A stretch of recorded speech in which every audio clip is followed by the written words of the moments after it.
Story of my life. আমি আমার ভিতর লালন করি এক অসম্ভব নির্জনতা। অতিরিক্ত হইচই আমার তেমন পছন্দ না। কোনো কিছু সহজে নিতে পারি না। খুব ছোট ছোট বিষয়গুলোও আমাকে ভাবিয়ে তোলে। দিন শেষে ভালো থাকতে দেয় না আমায়। তাই বলতে গেলে নিজের বন্ধু আমি নিজেই। একটা সময় আমি দেখি, বুঝি এবং চুপচাপ সরে আসি সেইখান থেকে।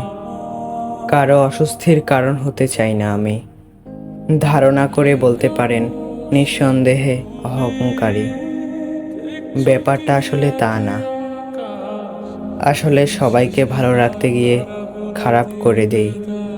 তাই দূরে থাকতে পছন্দ করি এবং এটা অনুভব করি আমাকে ছাড়া ভালো থাকবে সবাই।